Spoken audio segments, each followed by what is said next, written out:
this team, what's the message you want to give your team before tomorrow's finale? Well, the message is to keep playing really good basketball. Stay focused on the task at hand. ECU's playing really well.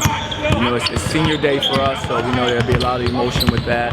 And so we want to make sure our guys just put that in perspective and come out and just play UCF basketball. For a guy like Matt Milan, who has so many roots in this city, what do you think these senior day means for him? I think it's a special day for him. And he have a lot of family and friends here, of course.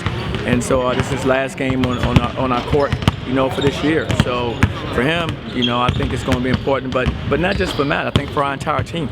Everyone's going to have to rally around our seniors and make sure that they, are totally locked in and they don't get overwhelmed by all the atmosphere. What will you remember most about Frank Birds in his career here? Obviously, part of the key part of last year's tournament team. Obviously, senior this year. What will you remember most about Frank's contributions? You know what, Frank's an unbelievable human being.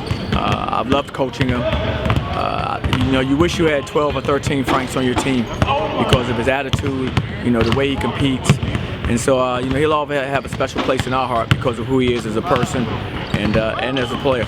Is the lasting image of Frank fighting for a rebound? That seems to be what Frank's ethos is. Exactly. He does. He makes those extra plays on the floor. He's a winner. He makes those plays that a lot of players don't get involved with, and he seems to always be around those plays. So he gives you energy. He gives you energy when he's out there on the floor. It's contagious. So, I've loved coaching. Where has Dawkins added to this team? Has he brought what you wanted him to bring when you got to be the graduate? Well, what Dawkins added to our team is maturity. A fifth-year senior. Has been through a lot of different things, ups and downs in his career. But I thought he gave us a stabilizing factor. He was a stabilizer for us because of his experience, and he was a tough defender and rebounder. Two things that he really brought to our team. He was great rebounding the ball for us, and also he defended well for us. Do you think the win tomorrow does give you a necessary momentum heading forward? Well, I think it's important to be playing well going into the tournament. I've seen it happen both ways. Guys get hot once they get there, and I've seen guys, start to kind of build toward that before they arrive into the tournament. But I like to see us playing well going into it. I think that's a good thing, and tomorrow's a big step toward that. We have another game. It's a home game against a team that I think has been playing very well over their last several weeks as well.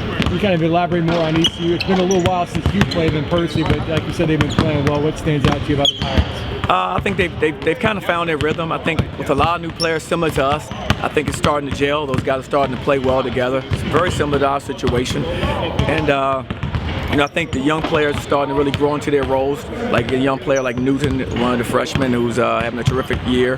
He's playing well. Gardner kind of understands what he's doing. I think playing with his new guys now, everyone understands what his strengths are. And so they're just playing well together. And you can see that watching film. Thanks a lot, Coach. You guys are well. Thank you. Thanks. Thank you, guys.